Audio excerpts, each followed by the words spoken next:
When charm meets control, who decides what's too much? The red glow of studio lights dances across the polished floor. The crowd hums with laughter and champagne energy, the kind of night that feels effortless. It's like nothing could possibly go wrong.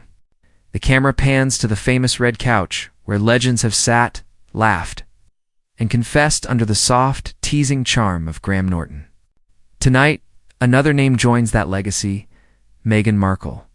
The applause swells as she enters. Poised, radiant, her smile rehearsed yet real. She greets Graham with a warmth that fills the room, a kind of grace that draws the camera in closer. For a moment, everything feels perfectly scripted. Hollywood elegance meets British wit. But behind that polished ease, something electric flickers. The voiceover cuts through the sound of clapping. It was supposed to be just another late-night interview, a friendly chat. A few laughs, a few headlines, until it wasn't. Graham's eyes meet hers, his trademark smirk steady, but not entirely comfortable. The air feels charged, almost too bright. Meghan leans forward, ready to speak her truth. Graham leans back, ready to control the stage, and in that single, silent heartbeat between question and answer, the tone of the night changes.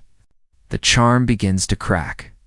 What happens, the narrator asks, when a talk show built on laughter suddenly forgets how to smile? The lights flare. The audience claps again, unaware that they've just stepped into one of the most uncomfortable interviews the show has ever seen. The voiceover fades, heavy with foreboding. When two stars share the stage, only one walks away shining. Asterisk, the studio glows in warm crimson light, the kind that makes everything look softer than it really is. Laughter ripples through the audience, the band cues a playful tune, the camera glides past the familiar lineup of celebrity guests. Tonight's star, Meghan Markle, sits gracefully at the edge of the red couch, her posture perfect, her smile steady. Graham Norton, the man whose wit can disarm anyone, leans into his cue cards.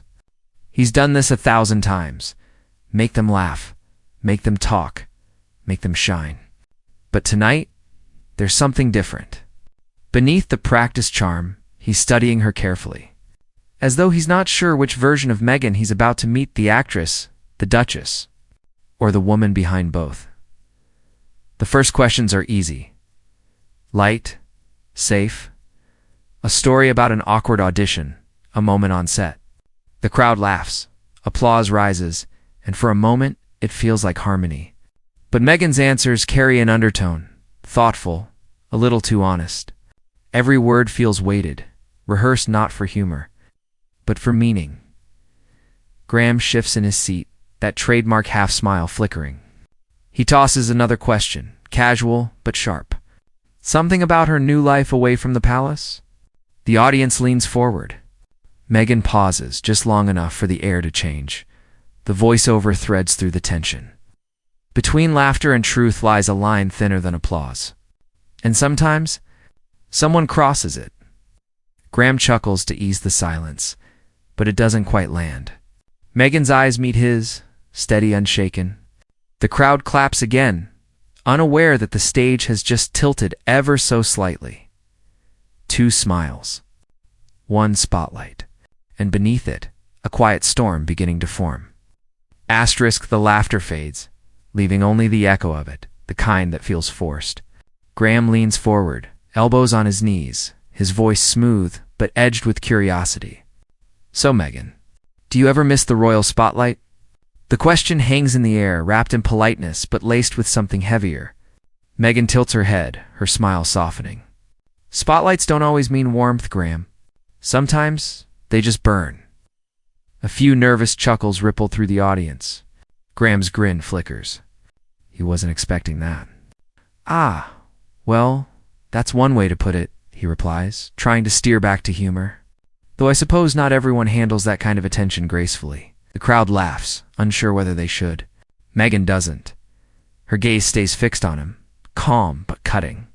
Grace isn't about handling attention. It's about surviving it. The air thickens. The audience senses it, that invisible tension creeping between the smiles. The band's soft background cue dies away. Graham crosses his legs, straightens his notes, pretending not to feel cornered. You've had quite a journey, he says, A few controversies. A few stories that made headlines. Do you ever wish you'd stayed quiet?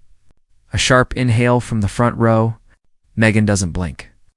Sometimes silence protects you, she says quietly. Other times, it erases you. The words hit like a heartbeat too loud for the room. The crowd shifts uncomfortably. The laughter is gone now, replaced by something colder. Curiosity. Disbelief. Awe. The voiceover cuts in, hushed and cinematic. The red couch had seen 1,000 jokes, but never a truth this raw.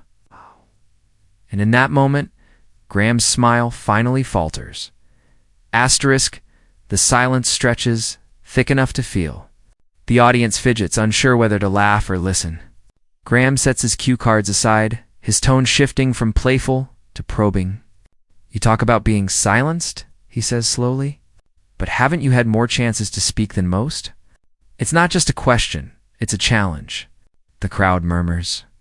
Meghan sits back, crossing one leg over the other, her composure unshaken.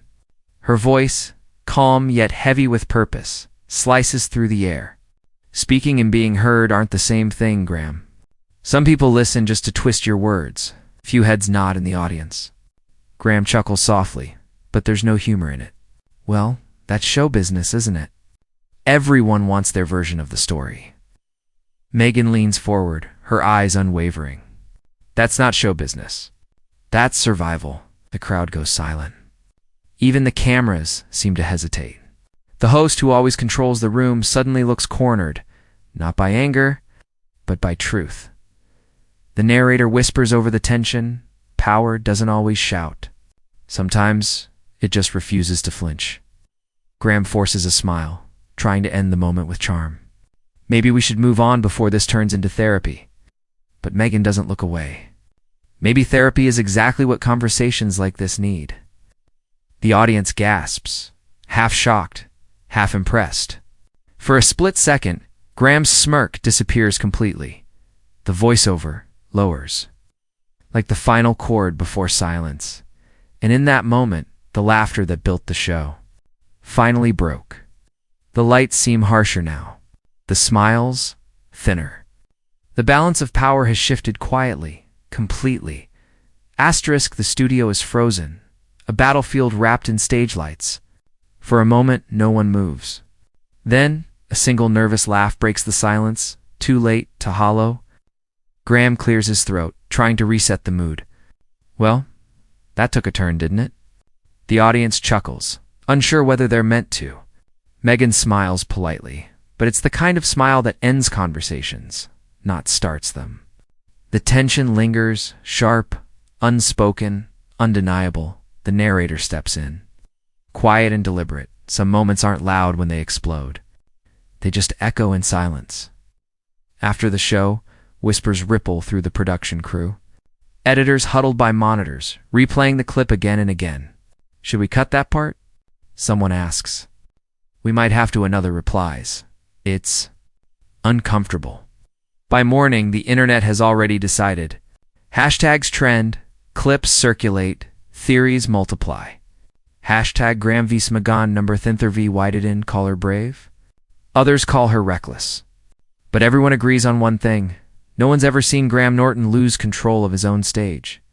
Graham's team stays silent. No statements. No clarifications. Just edited footage and an awkward smile on the next episode. The voiceover deepens. The tone, poetic, reflective. The cameras stopped rolling. But the story didn't, because truth once spoken has a way of echoing louder than applause. A montage plays in the mind, headlines flashing, tweets firing, late-night debates filling the screens. The moment that was meant to entertain had become something else entirely, a mirror. Showing both pride and pain under the same lights, the crowd's laughter is gone now. What remains is a quiet kind of respect. Asterisk, the next morning, the red couch is empty. The studio lights are off, the laughter archived, the air still holding traces of what happened. Somewhere in London, producers are editing footage, slicing seconds, softening tones, rewriting how history will remember that night. But truth doesn't edit easily. It lingers. Graham walks on to the next show with his usual charm, but something in his voice feels restrained, as if a lesson has been quietly learned. The segment with Meghan never airs. Viewers notice the gap, the missing moment, and that silence becomes louder than any statement. Asterisk, the narrator's tone softens. Cinematic and reflective. He didn't apologize. She didn't accuse. They simply walked away, each certain of their truth. Meghan is seen days later, stepping out of a car, smiling for the cameras again. Not defiant, not defeated, just steady. Reporters shout questions, but she doesn't stop to answer. She doesn't have to. The voiceover continues, a calm melody beneath the noise. Dignity isn't about winning. It's about walking away with your voice intact. Clips flash across the screen, tabloids, talk shows, headlines twisting the story in every direction. But through all the noise, one image endures, her leaving the stage, head high. The red light of the camera fading behind her. Asterisk. The narrator's voice falls to a whisper. In a world built on applause, silence can be the loudest truth. The music swells, the screen fades to black. He didn't walk out in anger. She didn't walk out in shame. They both left, but only one carried the moment. Asterisk, the screen fades to black, but her voice still echoes. The audience is gone, the applause long over. Yet the moment lives on in whispers, headlines. In quiet reflection, the narrator speaks softly. Like a question meant for the heart, was she wrong to speak her truth? Or was she just too honest for a stage built on laughter? Clips of that night flicker like memories, Graham's nervous smile, Meghan's steady gaze, the silence that said more than any joke could. In the end, the voice continues. It wasn't about who won. It was about who stayed true when the spotlight turned harsh. A pause. The sound of a fading heartbeat. Maybe that's the real show. Not the laughter, but the courage it takes to keep talking when the world prefers silence. The music swells, soft piano fading into stillness. Who was right? Who went too far? And if you were there, whose side would you be on? The final line lingers as the logo fades in. For more stories that reveal what really happens behind the spotlight, subscribe now.